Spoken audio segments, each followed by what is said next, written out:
आज से लगभग 2500 साल पहले चाइना छोटे छोटे राज्यों में बटा हुआ था। हर तरफ जंग थी। आज का दोस्त कल का दुश्मन बन जाता था। राजाओं की ताकत सिर्फ उनकी सेना नहीं थी, बल्कि उनके फैसले से नापी जाती थी। और इसी खूनी दौर में एक आदमी ने तलवार से भी ज़्यादा तेज एक चीज़ दुनिया को दी। एक किताब, सिर्फ 13 चैप्टर की एक पतली सी किताब। लेकिन उसने एम्परर को जीतना सिखाया, जनरल्स को सोचना सिखाया, बिजनेसमैन को नेगोशिएट करना सिखाया, पॉलिटिशियंस को पावर संभालना सिखाया। आज के ज़माने में एंटरप्रेन्योर, इन्वेस्टर और साइकोलॉजिस्ट भी उसकी किताब से सीखते हैं। उस किताब का नाम है द आर्ट ऑफ वॉर। अगर तुम्हें लगता है कि ये सिर्फ बैटलफील्ड के बारे में है, तो शायद तुम इसकी सबसे बड़ी बात मिस कर रहे हो। सन ट्यूज कभी सिर्फ जंग की बात नहीं करता, वो इंसान के दिमाग की बात करता है। ईगो की, पेशेंस की, टाइमिंग की और उस एक डिसीजन की जो बिना एक भी तलवार चलाए पूरी गेम बदल देता है। सन ट्यूज के लिए सबसे महान वॉरियर वो नहीं था जो सबसे ज़्यादा दुश्मन मारे, बल्कि वो था जिसे लड़ना ही ना पड़े। और शायद इसीलिए 2500 साल बाद भी उसकी बातें पुरानी नहीं लगती, क्योंकि टेक्नोलॉजी बदली है, इंसान नहीं। आज भी हम ऑफिस पॉलिटिक्स लड़ते हैं, बिजनेसेस कंपटीशन लड़ते हैं, रिलेशनशिप में ईगो की वॉर लड़ते हैं, कभी खुद से, कभी दुनिया से। बस बैटलफील्ड बदल गया है, रूल्स आज भी वही है। सन ट्यूज सबसे पहले एक बहुत शॉकिंग स्टेटमेंट देते हैं। वो कहते हैं, war is a matter of life and death. ये सिर्फ सोल्जर के लिए नहीं था। उसका मतलब था हर बड़ा डिसीजन या तो हमारी ग्रोथ की तरफ ले जाएगा या तो हमारी बर्बादी की तरफ। इसलिए कोई भी डिसीजन इमोशन में नहीं, कैलकुलेशन से लेना चाहिए। हमारी सबसे बड़ी प्रॉब्लम क्या है? हम रिएक्शन देते हैं, रिस्पॉन्स नहीं। कोई कुछ बोल दे, हम तुरंत जवाब देते हैं। बिजनेस में लॉस हो, हम पैनिक करते हैं। रिलेशनशिप टूट जाए, हम इमोशन के हिसाब से एक्ट करते हैं। लेकिन सन ट्यूज कहते हैं, जिस इंसान ने अपनी इमोशन को बैटलफील्ड पर कमांडर बना दिया, उसकी हार ऑलमोस्ट पक्की है। कमांडर हमेशा दिमाग होना चाहिए, दिल नहीं। चैप्टर 1 का नाम है लेइंग प्लान्स। और सन ट्यूज कहते हैं, हर वॉर शुरू होने से पहले ही जीती या हारी जाती है, बैटलफील्ड पर नहीं, प्लानिंग टेबल पर। सोचो, एक आर्किटेक्ट बिल्डिंग बनाने से पहले 1000 बार ब्लूप्रिंट चेक करता है। एक पायलट फ्लाइट उड़ाने से पहले डजनों चेकलिस्ट कंप्लीट करता है। एक सर्जन ऑपरेशन से पहले हर रिस्क समझता है। लेकिन हम अपनी लाइफ के सबसे बड़े डिसीजन बिना प्लानिंग के ले लेते हैं। कैरियर, बिजनेस, मैरिज, इन्वेस्टमेंट, सब कुछ बस होप के भरोसे। सन ट्यूज होप पर बिलीव नहीं करता, वो प्रिपरेशन पर बिलीव करता है। उसके हिसाब से हर डिसीजन से पहले 5 चीजें जज करो। पहली, मोरल पर्पस। क्या लोग तुम्हारे साथ खड़े रहेंगे? सिर्फ सैलरी के लिए या ट्रस्ट की वजह से? सन ट्यूज समझाता था, आर्मी सिर्फ वेपन से नहीं जीती। आर्मी तब जीतती है जब सोल्जर्स अपने लीडर के लिए अपनी जान देने को रेडी होते हैं। लीडरशिप अथॉरिटी से नहीं, ट्रस्ट से आती है। आज भी देखो, एक कंपनी में 2 मैनेजर हो सकते हैं, दोनों के पास same designation, same salary, same power, लेकिन एक के लिए एम्प्लॉइज एक्स्ट्रा एफर्ट करते हैं और दूसरे को देखते ही कंप्लेन करते हैं। Difference, trust. दूसरी चीज, हेवन। इसका मतलब सिर्फ आसमान नहीं, टाइमिंग, सीजन, सिचुएशन, कब अटैक करना है, कब वेट करना है। कितने लोग सिर्फ इसलिए फेल हो जाते हैं क्योंकि उनका आइडिया बुरा था? नहीं, टाइमिंग गलत थी। कभी कभी एवरेज आइडिया परफेक्ट टाइमिंग के साथ हिस्ट्री बना देता है, और कभी ब्रिलियंट आइडिया रॉन्ग टाइमिंग की वजह से ख़त्म हो जाता है। सन ट्यूज कहते हैं, नेचर के अगेंस्ट मत जाओ, ऑब्जर्व करो फिर मूव करो। तीसरी चीज, अर्थ मतलब एनवायरनमेंट, टेरेन, डिस्टेंस, ऑब्स्टिकल्स। आज के ज़माने में इसका मतलब है मार्केट, कंपटीशन, रिसोर्सेस। अगर तुम एनवायरनमेंट को समझे बिना गेम खेल रहे हो तो तुम ब्लाइंड फोल्ड पहनकर चेस खेल रहे हो। चौथी चीज, कमांडर।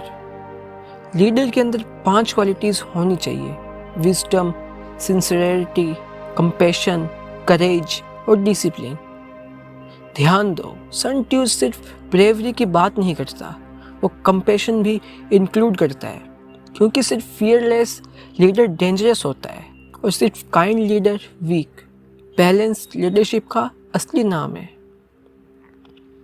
पांचवी और आखिरी चीज, method and discipline. System, organisation, supply, process. Sun Tzu जानता था टैलेंट इम्पोर्टेंट है, लेकिन सिस्टम उससे भी ज़्यादा इम्पोर्टेंट है। एक टैलेंटेड इंसान खराब सिस्टम में फेल हो सकता है, लेकिन एवरेज लोग स्ट्रॉन्ग सिस्टम के अंदर एक्स्ट्रा ऑर्डिनरी रिजल्ट दे सकते हैं। इसीलिए दुनिया की सक्सेसफुल आर्मीज, सक्सेसफुल कंपनीज और सक्सेसफुल ऑर्गेनाइजेशन सब प्रोसेस पर ऑब्सेस्ड होती है। फिर सन ट्यूज एक लाइन बोलता है जो पूरी किताब का फाउंडेशन बन जाती है: all warfare is based on deceptions. पहली बार सुनने में ये इमोरल लग सकता है, लेकिन सन ट्यूज झूठ बोलने की एडवाइस नहीं देते। वो डिसेप्शन की बात कर रहा है। अगर तुम स्ट्रॉन्ग हो तो कभी कभी वीक दिखना ज़्यादा पावरफुल होता है, और अगर तुम वीक हो तो कॉन्फिडेंस दिखाना जरूरी होता है। चेस में भी तुम अपनी नेक्स्ट मूव अनाउंस नहीं करते, पोकर में भी अपने कार्ड्स एक्सपोज नहीं करते, बिजनेस में भी कंपनी हर स्ट्रेटेजी पब्लिक नहीं करती। क्यों? क्योंकि इंफॉर्मेशन पावर है, और जो अपनी सारी पावर पहले ही एक्सपोज कर देता है उसके पास सरप्राइज नाम की कोई चीज ही नहीं बचती। सन ट्यूज कहता है, अपनी स्ट्रेंथ को प्रोटेक्ट करो, अपनी इंटेंशन को कंट्रोल करो, और अपोनेंट को वही देखने दो जो तुम चाहते हो कि वो देखे। यही स्ट्रेटेजी है, यही इंटेलिजेंस है, और यही वो पॉइंट है जहाँ से द आर्ट ऑफ वॉर सिर्फ जंग की किताब नहीं रहती, बल्कि ह्यूमन साइकोलॉजी की किताब बन जाती है। अब जरा इमेजिन करो, 2 किंग्स है, दोनों के पास पावरफुल आर्मीज है, दोनों के पास वेपन्स है, और दोनों जीतना चाहते हैं। पहला किंग सोचता है बस अटैक करो, जितनी फोर्स है लगा दो। दूसरा किंग चुप रहता है, महीनों तक इंफॉर्मेशन कलेक्ट करता है, एनिमी की सप्लाई रूट्स देख रहा है, उसके जनरल्स के बीच के कॉन्फ्लिक्ट समझ रहा है, उसकी इकोनॉमी कितनी स्ट्रोंग है, उसके सोल्जर्स कितने लॉयल है, और फिर एक दिन सिर्फ एक मूव करता है और पूरी वॉर खत्म। सन ट्यूज कहता है, डिफरेंस आर्मी का नहीं था, डिफरेंस इंफॉर्मेशन का था। इसी थॉट्स के साथ हम चैप्टर 2 में एंटर करते हैं, वेगिंग वॉर। यहाँ सन ट्यूज एक बहुत अनकंफर्टेबल ट्रूथ बताते हैं, वॉर चाहे कितनी भी जस्टिफाइड हो, बहुत महंगी होती है। सिर्फ पैसों से नहीं, टाइम से, एनर्जी से, रिसोर्सेस से, और सबसे ज़्यादा इंसानी जिंदगियों से। वो कहता है, अगर वॉर लंबी खींची गई तो चाहे तुम बैटलफील्ड पर जीत भी जाओ, रियलिटी में तुम हार चुके होंगे। ये बात सिर्फ आर्मी पर अप्लाई नहीं होती। सोचो, कितने लोग ईगो की वजह से सालों तक लीगल केस लड़ते रहते हैं। रिजल्ट, पैसे खत्म, मेंटल पीस खत्म, रिलेशनशिप खत्म, और जब डिसीजन आता है तब तक जीत की एक्साइटमेंट भी मर चुका होता है। सन ट्यूज कहता है, लंबी लड़ाई कभी प्रॉफिटेबल नहीं होती। बिजनेसेस में भी देखो, कभी कंपनीज प्राइस वॉर शुरू कर देती है, एक डिस्काउंट देता है, दूसरा ज़्यादा, फिर तीसरा। कस्टमर खुश लेकिन कंपनीज, सबका प्रॉफिट खत्म। ये जीत नहीं, म्यूचुअल लॉस है। सन ट्यूज इसीलिए कहता है अगर फाइट करनी ही पड़े तो उसे जल्दी ख़त्म करो। इफ़िशिएंसी विक्ट्री से भी ज़्यादा इम्पोर्टेंट है। फिर वो एक और पावरफुल आइडिया देता है, स्मार्ट कमांडर अपनी आर्मी को एनिमी के रिसोर्सेज से चलाता है। पहली नज़र में ये सिर्फ मिलिट्री स्ट्रेटजी लगती है, लेकिन इसका हिडन मीनिंग बहुत बड़ा है। सन ट्यूज कहता है अपनी एनर्जी बचाओ, हर प्रॉब्लम को अपनी स्ट्रेंथ से सोल्व मत करो। कभी कभी एनवायरनमेंट ही तुम्हारा काम कर देता है। एक इंटेलिजेंट बिजनेसमैन हर काम खुद नहीं करता, सिस्टम बनाता है, ऑटोमेशन यूज़ करता है, टीम बनाता है। एक इंटेलिजेंट स्टूडेंट सिर्फ ज़्यादा घंटे नहीं पढ़ता, सारे चैप्टर्स नहीं पढ़ता, सही चैप्टर्स पढ़ता है। एक इंटेलिजेंट इंसान हर एक आर्ग्यूमेंट जीतने की कोशिश नहीं करता, वो सिर्फ वो आर्ग्यूमेंट चूज़ करता है जो इम्पोर्टेंट है। यही एनर्जी मैनेजमेंट है। और सन ट्यूज के हिसाब से एनर्जी बचाना भी एक विक्ट्री है। फिर आता है चैप्टर 3, अटैक बाय स्ट्रेटेजिम। ये शायद पूरी किताब का सबसे फेमस चैप्टर है। यही सन ट्यूज वो लाइन बोलता है जिसे दुनिया बार बार कोट करती है, the supreme art of a war is to subdue the enemy without fighting. इस लाइन को अगर तुम जेन्युइनली समझ गए तो पूरी लाइफ देखने का नजरिया बदल सकता है। सन ट्यूज कहते हैं सबसे महान जीत वो नहीं जहां बैटलफील्ड लाशों से भर जाए, सबसे महान जीत वो है जहां वॉर होने से पहले ही अपोनेंट हार मान ले। क्यों? क्योंकि वॉर का पर्पस डिस्ट्रक्शन नहीं, ऑब्जेक्टिव अचीव करना है। अगर ऑब्जेक्टिव बिना डिस्ट्रक्शन के अचीव हो गया तो उसे बेटर आउटकम हो ही नहीं सकता।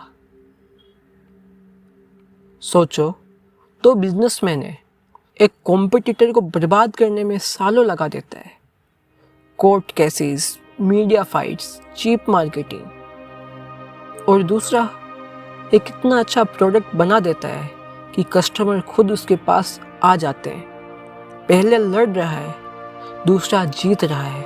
डिफरेंस समझ रहे हो? रिलेशनशिप में भी यही होता है। हर बार आर्ग्यूमेंट जीतना रिलेशनशिप जीतना नहीं होता। कभी कभी चुप रहना, सॉरी बोल देना या सिचुएशन को पीसफुली सॉल्व कर देना सबसे बड़ी विक्ट्री होती है। ईगो कहता है लड़, विजडम कहती है रिजल्ट देख। सन ट्यूज हमेशा विजडम चूज करता है। इस चैप्टर में वो प्रायोरिटीज भी बताता है। सबसे पहले एनिमी की प्लानिंग को डिस्ट्रॉय करो, उसके बाद उसकी अलायंस को, उसके बाद उसकी आर्मी को, और सबसे लास्ट ऑप्शन उसकी सिटीज पर अटैक करो। ध्यान दो, डायरेक्ट अटैक लास्ट ऑप्शन है, क्योंकि डायरेक्ट अटैक सबसे एक्सपेंसिव होता है, सबसे रिस्की और सबसे अनप्रिडिक्टेबल। आज भी सक्सेसफुल लोग इसी प्रिंसिपल पर काम करते हैं। प्रॉब्लम को ऊपर से सॉल्व मत करो, रूट कोज तक जाओ। अगर प्लानिंग टूट गई तो एग्जीक्यूशन वैसे ही गिर जाएगा। फिर सन ट्यूज एक और टाइमलेस बात बोलता है, अगर तुम खुद को जानते हो, अपने एनिमी को भी, तो 100 बैटल्स में भी तुम डेंजर में नहीं होंगे। लेकिन अगर तुम सिर्फ एनिमी को जानते हो और खुद को नहीं, तो कभी जीतोगे कभी हारोगे। और अगर ना खुद को जानते हो ना एनिमी को, तो हर बैटल एक गैम्बल बन जाएगी। ये सिर्फ बैटलफील्ड की एडवाइस नहीं, ये सेल्फ अवेयरनेस की डेफिनेशन है। हम सब दूसरों को एनालाइज करने में एक्सपर्ट हैं। वो ऐसा है, उसकी पर्सनैलिटी वैसी है, उसकी वीकनेस ये है, लेकिन जब सवाल खुद पर आता है हम चुप हो जाते हैं। हमारी रियल स्ट्रेंथ क्या है, हम किस सिचुएशन में इमोशनल हो जाते हैं, हम किस फियर की वजह से गलत डिसीजन लेते हैं, हमारी सबसे डेंजरस हैबिट क्या है। जब तक इंसान ये क्वेश्चंस हॉनेस्टली आंसर नहीं करता, तब तक वो अपनी ही लाइफ का कमांडर नहीं बन सकता। और सन ट्यूज के लिए सबसे पहली विक्ट्री खुद पर कंट्रोल पाना है। सन ट्यूज की फिलॉसफी धीरे धीरे और गहरी होती जा रही है। अब तक उसने हमें प्लानिंग सिखाई, रिसोर्सेज की वैल्यू समझाई और ये बताया कि असली जीत वो है जहाँ लड़ना ही ना पड़े। लेकिन अब एक नया सवाल उठता है, अगर वो अवॉइड ही नहीं हो सकती तो बैटलफील्ड पर खड़े होने के बाद जीतने का फाउंडेशन क्या होगा। इसी सवाल का जवाब देते हैं चैप्टर 4, टैक्टिकल डिस्पोजिशंस। सन ट्यूज कहता है, एक ग्रेट कमांडर पहले खुद को हराना इम्पॉसिबल बनाता है, उसके बाद एनिमी की गलती का वेट करता है। ध्यान से सुनना, ये पूरी किताब की सबसे अंडररेटेड टीचिंग्स में से एक है। हम में से ज़्यादा लोग जीतने पर फोकस करते हैं, सन ट्यूज ना हारने पर फोकस करता है। ये दोनों सेम नहीं। एक क्रिकेटर सेंचुरी बनाने के बारे में सोचता रहे, लेकिन अगर हर इसकी बॉल पर शॉट मारेगा तो शायद 10 रन भी ना बना पाए। दूसरा प्लेयर पहले अपना विकेट बचाता है, पेशेंस रखता है, लूज बॉल का वेट करता है और फिर अटैक करता है। सेंचुरी ऑटोमेटिकली आ जाती है। सन ट्यूज कहता है, विक्ट्री चेज मत करो, अपनी पोजीशन इतनी स्ट्रांग बना लो कि विक्ट्री खुद तुम्हारे पास आए। आज के ज़माने में भी देखो, एक बिजनेसमैन सिर्फ प्रॉफिट के पीछे भाग रहा है, लोन्स पर लोन ले रहा है, हर नए ट्रेंड्स में पैसा डाल रहा है, हर अपॉर्चुनिटी के पीछे दौड़ रहा है। दूसरा बिजनेसमैन पहले कैश रिजर्व बनाता है, रिस्क कैलकुलेट करता है, इमरजेंसी फंड रखता है और सिर्फ वही अपॉर्चुनिटीज चूज करता है जहां डाउनसाइड लिमिटेड हो। जब मार्केट गिरती है, पहला बिजनेसमैन सरवाइव नहीं कर पाता, दूसरा वहीं से एम्पायर बनाना शुरू करता है। क्यों? क्योंकि उसने पहले खुद को डिफीट प्रूफ बनाया था। यही सन ट्यूज की थिंकिंग है। फिर वो एक बहुत खूबसूरत कंपैरिजन देता है। वो कहता है, जो लोग वॉर जीतने के बाद हीरो बन जाते हैं, उनमें कोई खास बात नहीं। असली जीनियस वो है जो इतनी परफेक्शन से स्ट्रेटेजी बनाता है कि जीत पहले से ही ऑलमोस्ट सर्टेन होती है। ये बिल्कुल उस स्टूडेंट की तरह है जो एग्ज़ाम के एक दिन पहले पैनिक नहीं करता। क्यों? क्योंकि उसने पिछले 6 महीने कॉन्स्टेंटली पढ़ाई की है। एग्ज़ाम हॉल में कॉन्फिडेंस एक दिन में नहीं बनता, प्रिपरेशन से बनता है। सन ट्यूज कहता है, बैटलफील्ड सिर्फ रिजल्ट दिखाता है, जीत उससे बहुत पहले डिसाइड हो चुकी होती है। और फिर वो एक और पावरफुल बात बोलता है, good fighters do not become angry. ये लाइन बहुत छोटी है, लेकिन इसका मतलब बहुत बड़ा है। एंगर डिसीजन मेकिंग को आधा कर देता है। गुस्से में इंसान अपने एनिमी से ज़्यादा खुद को नुकसान पहुंचाता है। सोचो, कितनी बार सिर्फ गुस्से में भेजा हुआ एक मैसेज रिलेशनशिप खत्म कर देता है। कितनी बार ईगो में लिया गया एक बिजनेस डिसीजन करोड़ों का लॉस कर देता है। कितनी बार एक इम्पल्सिव इन्वेस्टमेंट सालों की सेविंग उड़ा देती है। इमोशन टेम्परेरी होता है, उसका डैमेज परमानेंट हो सकता है। सन ट्यू कहता है, जब तक तुम्हारा दिमाग शांत है तब तक तुम्हारे पास चॉइस है, और जिसके पास चॉइस है उसके पास पावर है। अब आता है चैप्टर 5, एनर्जी। नाम सुनने में सिंपल लगता है, लेकिन यहाँ सन ट्यू एक ऐसा कॉन्सेप्ट समझाता है जिसमें मॉडर्न साइकोलॉजी भी मानता है। वो कहता है इंडिविजुअल स्ट्रेंथ इम्पोर्टेंट है, लेकिन कलेक्टिव एनर्जी उससे कहीं ज़्यादा पावरफुल होती है। एक इंसान कितना भी टैलेंटेड हो, सब कुछ अकेला नहीं कर सकता, लेकिन जब सिस्टम, टाइमिंग और कोऑर्डिनेशन सही हो तो एवरेज लोग भी इम्पॉसिबल काम कर देते हैं।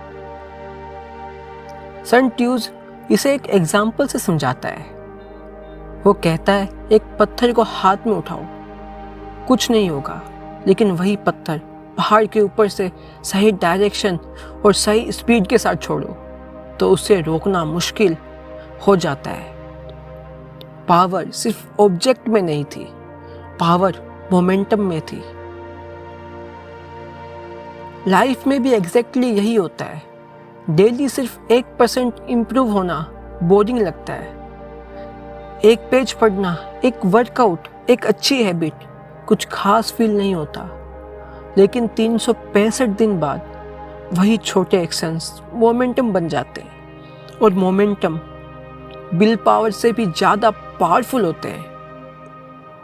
इसीलिए सक्सेसफुल लोग मोटिवेशन के भरोसे नहीं रहते, रूटीन बनाते हैं, सिस्टम बनाते हैं, डिसिप्लिन को हैबिट बना देते हैं। फिर उन्हें रोज डिसीजन नहीं लेना पड़ता, मोमेंटम उनके लिए काम करता है। सन ट्यू अगर आज जिंदा होते तो शायद वो भी यही कहते हैं, डिसिप्लिन इज स्टोर्ड एनर्जी। इस चैप्टर में वो ये भी समझाते हैं कि स्मार्ट कमांडर हर सोल्जर को एक ही तरीके से यूज़ नहीं करता। हर इंसान की स्ट्रेंथ अलग होती है। किसी की स्पीड अच्छी है, किसी का ऑब्जर्वेशन, किसी की लीडरशिप, किसी की पेशेंस। जो लीडर सबसे सेम एक्सपेक्टेशन रखता है वो एवरेज रिजल्ट पाता है। जो लीडर हर इंसान की यूनिक स्ट्रेंथ पहचानता है वही एक्स्ट्राऑर्डिनरी टीम बनाता है। ये प्रिंसिपल आज भी कंपनीज में दिखाई देता है।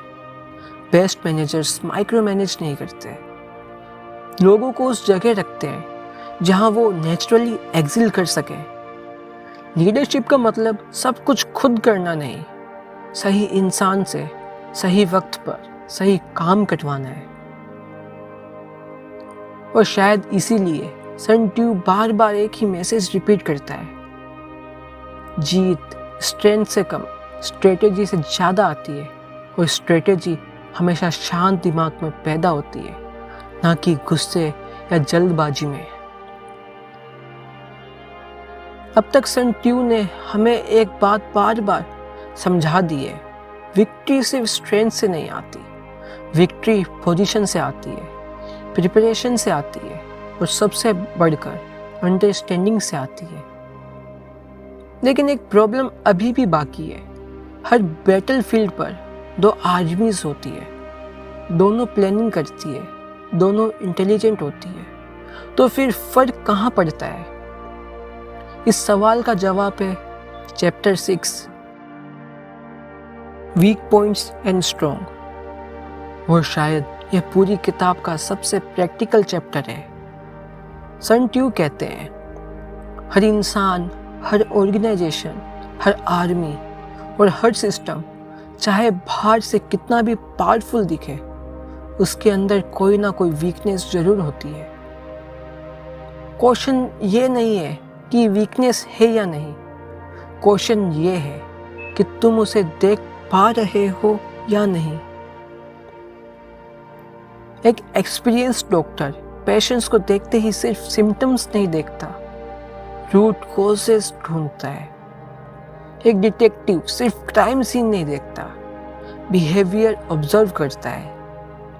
एक इन्वेस्टर सिर्फ कंपनी का एडवर्टाइजमेंट नहीं देखता, उसके नंबर्स देखता है, कैश फ्लो देखता है, डेप्थ देखता है, क्योंकि रियलिटी हमेशा सरफेस के नीचे छुपी होती है। और सन ट्यू हमें वही देखना सिखाते हैं। वो कहते हैं, जहाँ एनिमी प्रिपेयर्ड हो वहाँ अटैक मत करो, जहाँ वो एक्सपेक्ट कर रहा हो वहाँ मत जाओ, उस जगह स्ट्राइक करो जहाँ उसने सोचा भी ना हो। ये सिर्फ मिलिट्री एडवाइस नहीं, ये अटेंशन की साइकोलॉजी है। हम सब नेचुरली उस डायरेक्शन में देखते हैं जहाँ सब देख रहे होते हैं, लेकिन एक्स्ट्राऑर्डिनरी लोग उस डायरेक्शन में देखते हैं जहाँ कोई नहीं देख रहा, और इसीलिए उन्हें अपॉर्चुनिटीज़ भी वही मिलती है जो बाकी लोग मिस कर देते हैं।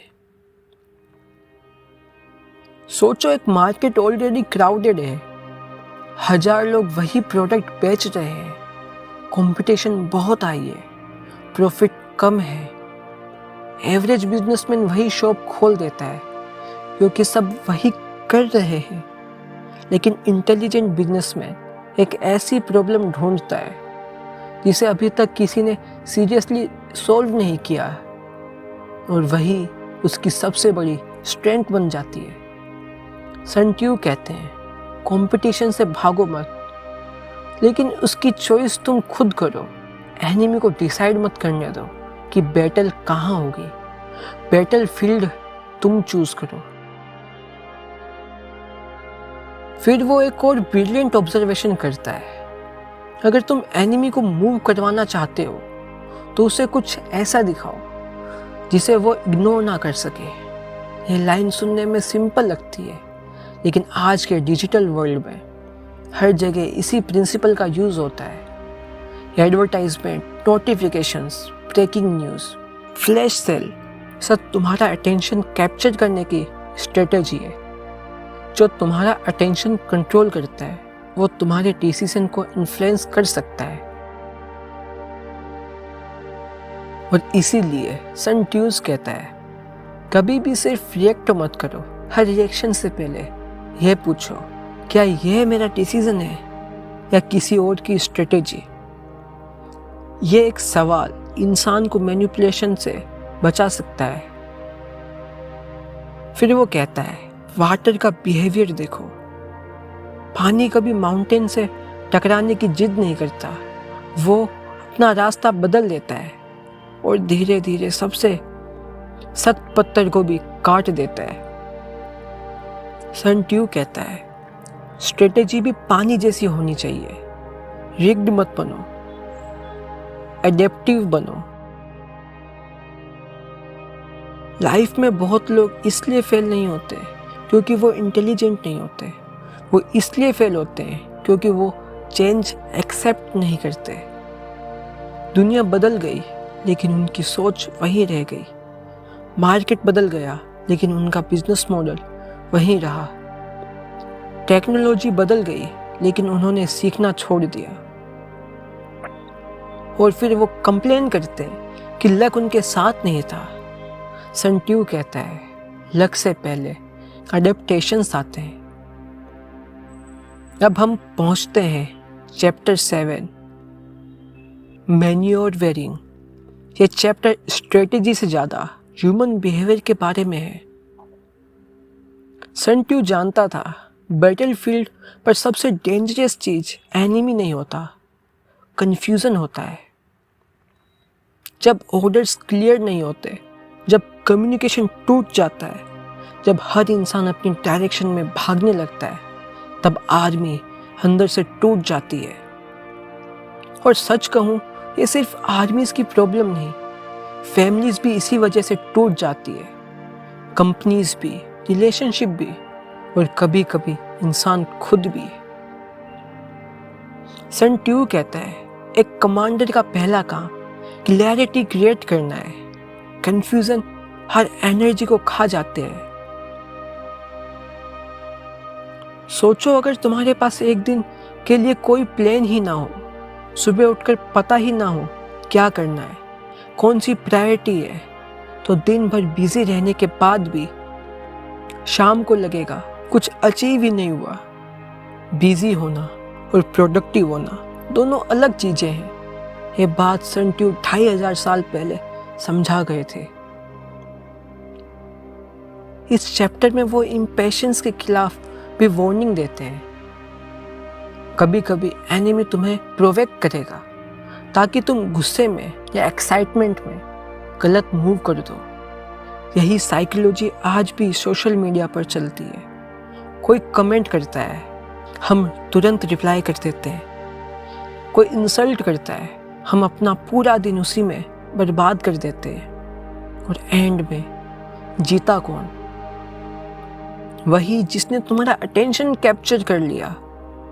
सेंट्यूज कहते हैं, जिस इंसान को तुम इमोशनली कंट्रोल कर सकते हो उसे बैटलफील्ड में हराना आसान हो जाता है। अपने इमोशंस की सिक्योरिटी अपनी आर्मी की सिक्योरिटी जितनी ही इम्पोर्टेंट है।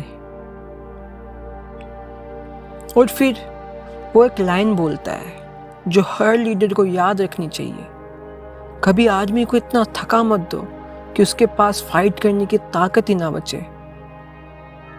ये सिर्फ सोल्जर्स के लिए नहीं, आज के प्रोफेशनल्स के लिए भी है। बर्नआउट कोई मेडल नहीं, हर वक्त काम करना सक्सेस का प्रूफ नहीं।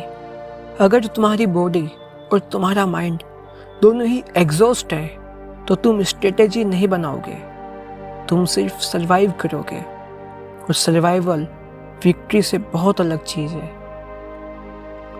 सेंट्यूज धीरे धीरे हमें एक नई डेफिनेशन दे रहा है, वॉर की नहीं, विजडम की। उसके लिए पावरफुल होना और हमेशा फोर्स यूज़ करना एक ही बात नहीं। असली पावर ये डिसाइड करना है कि फोर्स कब यूज़ करनी है और कब बिल्कुल नहीं। अब तक सेंट्यूज ने हमें सिखाया प्लानिंग, टाइमिंग, एनर्जी, एडेप्टेशन और इमोशनल कंट्रोल, लेकिन अब वो हमें बैटलफील्ड के सबसे प्रैक्टिकल चैप्टर में ले जाते हैं। Chapter 8, variation in tactics. इस चैप्टर का एक ही मैसेज है, जो इंसान सिर्फ एक ही तरीके से जीना सीखता है वो किसी ना किसी दिन टूट जाता है। सेंट्यूज कहता है, सिचुएशन बदलती रहती है, इसलिए स्ट्रेटेजी भी बदलनी चाहिए। सिर्फ रूल्स याद कर लेना इंटेलिजेंस नहीं होती। इंटेलिजेंस तब होती है जब तुम सिचुएशन देखकर रूल्स को अप्लाई करना भी जानते हो, और जरूरत पड़े तो उसे तोड़ना भी। ये बहुत डेंजरस एडवाइस लग सकती है, लेकिन सेंट्यूज लो ब्रेक करने की बात नहीं करता, वो रिग्ड थिंकिंग के खिलाफ बोल रहा है। सोचो, एक डॉक्टर के पास 2 पेशेंट्स आते हैं, दोनों को फीवर है, क्या डॉक्टर दोनों को एग्जैक्टली सेम मेडिसिन देगा? नहीं, क्योंकि सिम्टम्स सेम हो सकते हैं लेकिन कॉजेस अलग हो सकते हैं। एक अच्छा टीचर हर स्टूडेंट को एक ही तरीके से नहीं पढ़ाता, एक अच्छा पेरेंट्स हर बच्चे को सेम तरीके से हैंडल नहीं करता, एक अच्छा लीडर हर एम्प्लॉय को एक फॉर्मूला से जज नहीं करता। क्यों? क्योंकि इंसान मशीन नहीं है, हर सिचुएशन यूनिक होती है।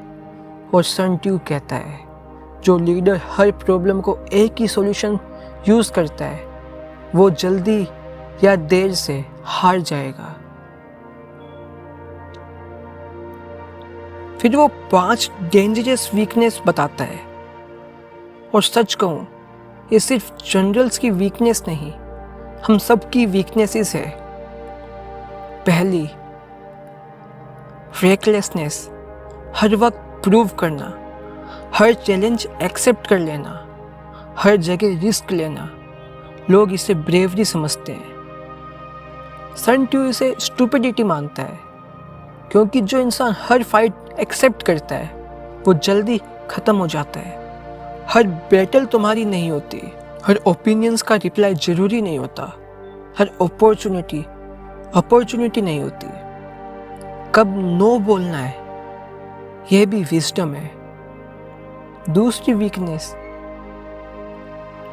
कोवर्डिक, रिस्क से इतना डरना कि अपॉर्चुनिटी ही चली जाए। बहुत लोग फेल इसलिए नहीं होते क्योंकि वो इनकेपेबल है, वो इसलिए फेल होते हैं क्योंकि वो कभी शुरू ही नहीं करते। फियर एक्शन से नहीं जाता, एक्शन फियर को कम करता है। सेंट्यूज कहता है, ना ओवर कॉन्फिडेंस ना ओवर फियर, बैलेंस। तीसरी वीकनेस, क्विक टेम्पर, गुस्सा। सन ट्यूब बार बार इस पॉइंट पर वापस आता है क्योंकि उसे पता था एनिमी तुम्हारी सोच से पहले तुम्हारे इमोशंस पर अटैक करेगा।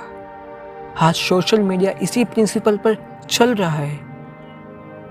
आउटरेज बिकता है, एंगर अटेंशन लाता है, और जहां अटेंशन गया वहां तुम्हारी एनर्जी भी चली गई। इसीलिए हर प्रोवेक्शंस को जवाब देना स्ट्रेंथ नहीं, रिएक्शन है। चौथी वीकनेस, प्राइड। इंसल्ट से इतना डर कि बस अपनी इमेज बचाने के लिए डिसीजन लेना, ये बहुत डेंजरस है।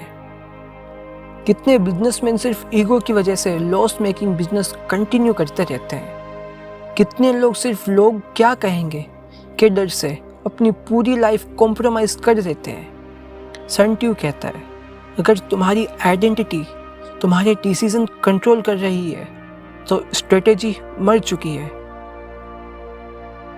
और पांचवी वीकनेस, ओवर अटैचमेंट। कभी कभी लीडर्स इतना इमोशनल हो जाते हैं कि ऑब्जेक्टिव ही भूल जाते हैं। कंपैशन जरूरी है, लेकिन अटैचमेंट जजमेंट को वीक कर देती है। ये बैलेंस की लीडरशिप का असली टेस्ट है। अब आता है chapter 9, the army on the march. पहली नजर में लगता है ये सिर्फ बैटलफील्ड ऑब्जर्वेशन का चैप्टर है, लेकिन ध्यान से देखो, सन ट्यू हमें ऑब्जर्वेशन की आर्ट सिखा रहा है। वो कहता है नेचर को देखो, लोगों को देखो, छोटी छोटी साइन को देखो, क्योंकि बड़ा डेंजर कभी बिना सिग्नल के नहीं आता। अगर जंगल अचानक बिल्कुल शांत हो जाए, कुछ तो गलत है। अगर बर्ड्स अचानक उड़ जाएं, कुछ तो मूव हुआ है।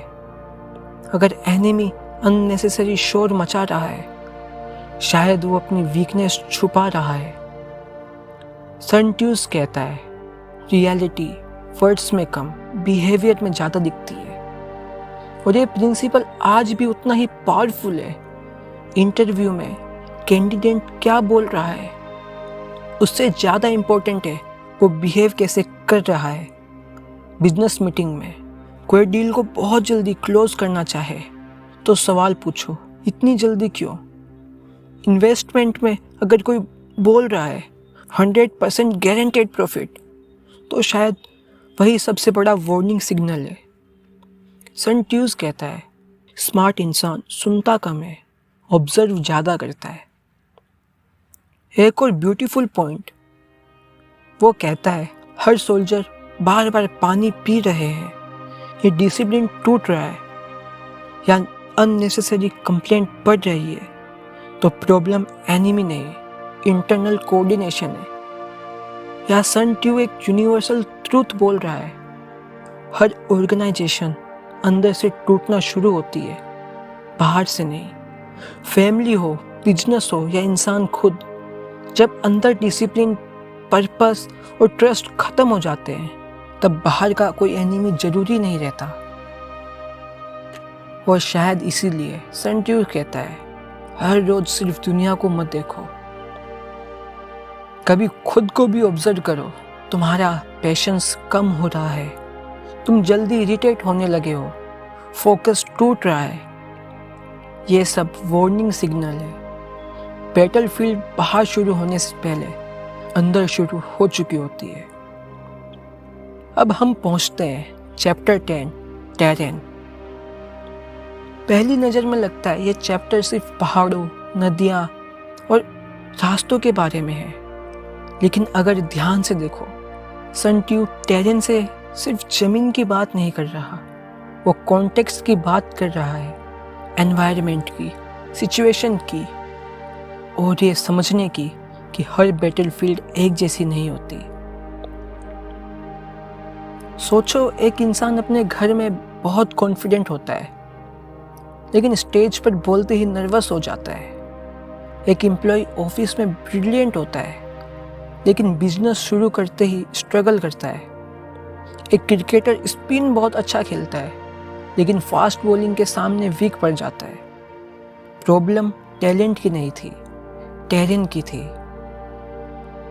सन ट्यू कहता है, हर जगह अपनी स्ट्रेंथ दिखाने की जिद मत करो, पहले ये समझो तुम किस ग्राउंड पर खड़े हो।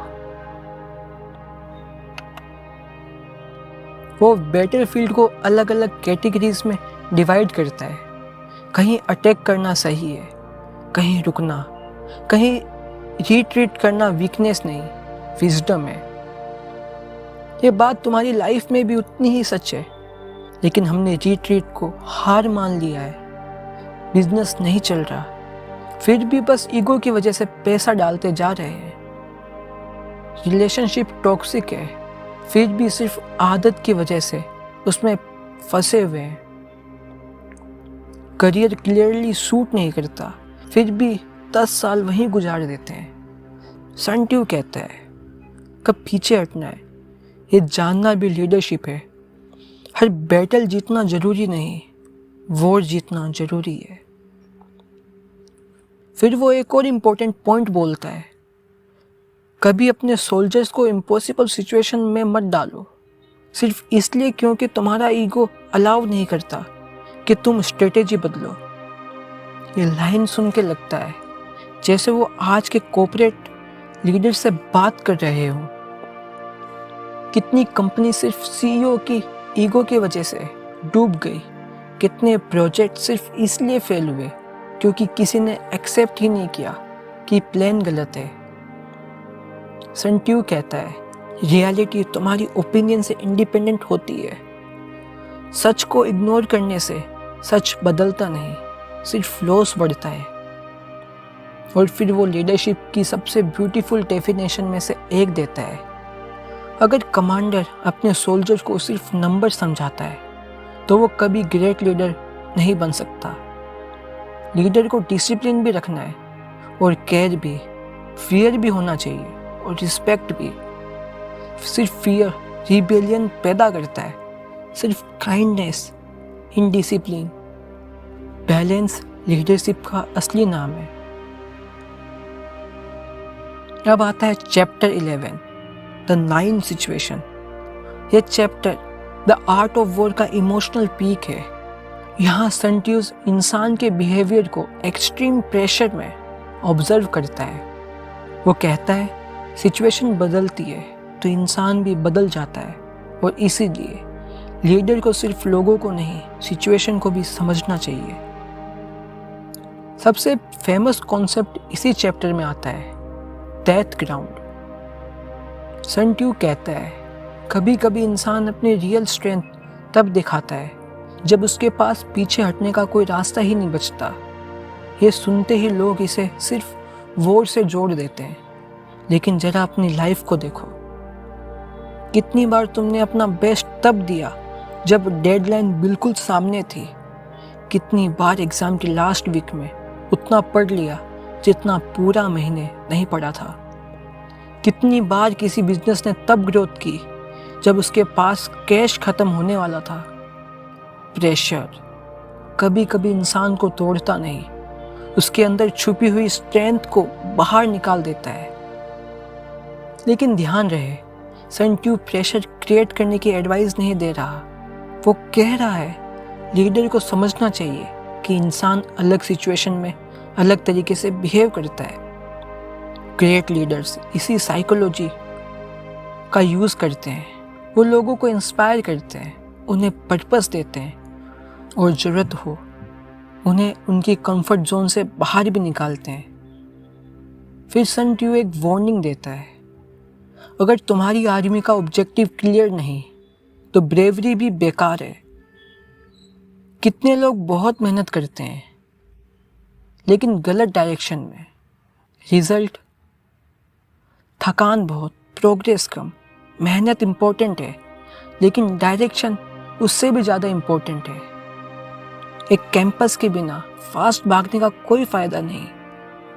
और सन ट्यू बार बार एक ही बात रिपीट करता है, स्पीड तभी वैल्यूबल है जब डायरेक्शन सही हो, नहीं तो जितनी तेजी से तुम भागोगे उतनी ही तेजी से गलत जगह पहुंच जाओगे। और फिर हम पहुंचते हैं उस चैप्टर पर जहां सन ट्यू सिर्फ स्ट्रेटेजी की बात नहीं करता, वो डिसेप्शंस, साइकोलॉजी और इंफॉर्मेशन की असली पावर दिखाता है। Chapter 12, the attack by fire. पहली नज़र में लगता है कि ये चैप्टर सिर्फ आग लगाकर अटैक करने के बारे में है, लेकिन अगर तुम सिर्फ इतना ही समझे तो सन ट्यू की बात का आधा मतलब ही समझ पाओगे। क्योंकि यहाँ फायर सिर्फ आग नहीं है, फायर चेंज का सिंबल है, एक ऐसी फोर्स जो अगर कंट्रोल में हो तो तुम्हारे लिए काम करती है, और अगर कंट्रोल से बाहर हो जाए तो तुम्हें ही जला देती है। सन ट्यू कहता है, कोई भी अटैक सिर्फ इसलिए मत करो क्योंकि तुम कर सकते हो, अटैक तब करो जब कंडीशन तुम्हारे फेवर में हो। अगर हवा उल्टे डायरेक्शन में चल रही हो तो आग लगाने वाला भी जल सकता है। ये लाइन सिर्फ बैटलफील्ड के लिए नहीं, लाइफ के लिए भी है। कितनी बार हम सिर्फ इमोशंस में डिसीजन ले लेते हैं, जॉब छोड़ देते हैं बिना प्लान के, बिजनेस शुरू कर देते हैं बिना कैपिटल के, रिलेशनशिप ख़त्म कर देते हैं बिना बात समझे, और बाद में खुद ही उस डिसीजन की आग में जलते रहते हैं। सन ट्यू कहते हैं, पावर होना और उस पावर को सही वक्त पर यूज़ करना दोनों अलग चीज़ें हैं। फिर वो एक और वार्निंग देता है, कभी भी सिर्फ गुस्से की वजह से वॉर मत शुरू करो। ये लाइन मुझे पूरी बुक की सबसे मैच्योर लाइन में से एक लगती है। सन ट्यू कहते हैं, anger eventually cools, emotions temporary होता है, लेकिन उस इमोशन में लिया गया डिसीजन परमानेंट कॉन्सिक्यूज ला सकता है। सोचो, एक मैसेज तो तुमने सिर्फ 30 सेकंड के गुस्से में भेजा, एक डील जो ईगो में रिजेक्ट कर दी, एक दोस्त जिसे सिर्फ प्राइड की वजह से खो दिया। इमोशन चला गया, लेकिन उसका रिजल्ट सालों तक साथ रहता है। सन ट्यू कहता है, वाइज लीडर कभी अपनी फीलिंग को स्ट्रेटेजी नहीं बनाता। और फिर आता है चैप्टर 13। ये सिर्फ लास्ट चैप्टर नहीं, पूरी किताब का हार्ट बीट है। The use of spice. अगर किसी इंसान ने सिर्फ ये चैप्टर जेन्युइनली समझ लिया तो उसका दुनिया देखने का तरीका बदल सकता है। क्योंकि सन ट्यू कहता है, वॉर वेपन से नहीं जीती जाती, वॉर इंफॉर्मेशन से जीती जाती है। सोचो, 2 जनरल्स हैं, एक के पास लाखों सोल्जर्स हैं, दूसरे के पास कम आर्मी है, लेकिन उसे पता है एनिमी कब अटैक करेगा, कहाँ से करेगा, कितनी सप्लाई बची है, कौन सा जनरल लॉयल नहीं है, कौन सा ब्रिज वीक है। अब बताओ, रियल पावर किसके पास है, आर्मी के पास या इंफॉर्मेशन के पास? सन ट्यू कहता है, नॉलेज सबसे सस्ता वेपन है और सबसे पावरफुल भी। आज के वर्ल्ड में स्पाई का मतलब सिर्फ सीक्रेट एजेंट नहीं, research, data, observation, feedback, market analyse, ये सब मॉडर्न स्पाइज हैं। एक बिजनेसमैन कस्टमर को सुनता है, एक इन्वेस्टर बैलेंस शीट पढ़ता है, एक लीडर अपनी टीम की बात सुनता है, एक साइकोलॉजिस्ट वर्ड से ज़्यादा पैटर्न ऑब्जर्व करता है। ये सब इंफॉर्मेशन कलेक्ट कर रहे होते हैं और इंफॉर्मेशन डिसीजन को पावरफुल बनाती है। लेकिन सन ट्यू एक और चीज़ बोलता है, सिर्फ इंफॉर्मेशन कलेक्ट करना इनफ नहीं, उस इंफॉर्मेशन को समझना भी आना चाहिए। आज के ज़माने में इंफॉर्मेशन की कमी नहीं है, कमी है विजडम की। हर इंसान के फ़ोन में दुनिया भर की नॉलेज है, लेकिन डिसीजन क्वालिटी फिर भी इम्प्रूव नहीं हो रही। क्यों?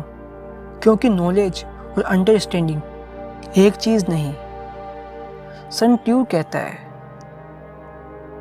डेटा तब तक बेकार है जब तक वो एक्शन में कन्वर्ट ना हो, और धीरे धीरे किताब अपने एंड की तरफ बढ़ती है। लेकिन एक अजीब सी बात होती है, तुम रियलाइज करते हो कि तुमने 13 चैप्टर्स वॉर के बारे में पढ़े, लेकिन तुम्हारा दिमाग लाइफ के बारे में सोच रहा है, क्योंकि सन ट्यू का असली सब्जेक्ट वॉर कभी था ही नहीं। उसका असली सब्जेक्ट था ह्यूमन नेचर। इंसान प्रेशर में कैसे सोचता है, पावर मिलने पर कैसे बदलता है, फिर उसे क्या करवाता है, ईगो उसे कैसे आधा कर देता है, और पेशेंस कैसे उसे जीत दिलाता है। अगर पूरी किताब को सिर्फ एक सेंटेंस में समझना हो तो शायद वो ये होगा: सबसे पहले खुद को जीतो, फिर दुनिया की कोई बैटल मुश्किल नहीं लगेगी। क्योंकि जो अपने इमोशन को कंट्रोल कर लेता है उसे कोई प्रोवोक नहीं कर सकता। जो अपने ईगो को कंट्रोल कर लेता है उसे कोई मैनिपुलेट नहीं कर सकता। जो अपनी वीकनेस को पहचान लेता है उसे कोई आसानी से हरा नहीं सकता। जो पेशेंस सीख लेता है उसे वक्त भी हरा नहीं सकता। इसीलिए द आर्ट ऑफ वॉर सिर्फ सोल्जर की किताब नहीं बनी। सीईओज ने भी इसे पढ़ा, एथलीट्स ने भी पढ़ा, नेगोशिएटर्स ने पढ़ा, साइकोलॉजिस्ट ने पढ़ा, और हर उस इंसान ने पढ़ा जो समझना चाहता है कि जीत सिर्फ ताकत से नहीं, सोच से आती है। अगली बार जब लाइफ तुम्हें किसी बैटल के सामने खड़ा करे, ऑफिस में, बिजनेस में, रिलेशनशिप में, या खुद के अंदर चल रही किसी लड़ाई में, तो सिर्फ एक सवाल पूछना: क्या मुझे अभी फोर्स यूज करनी चाहिए या स्ट्रेटेजी?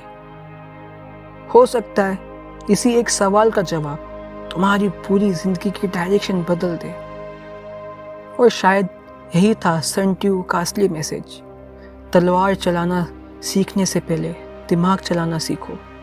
क्योंकि जो इंसान बिना सोचे जीतना चाहता है वो अक्सर सब कुछ हार देता है, और जो इंसान पहले समझता है फिर फैसले करता है, उसके लिए हर बैटलफील्ड एक क्लासरूम बन जाती है।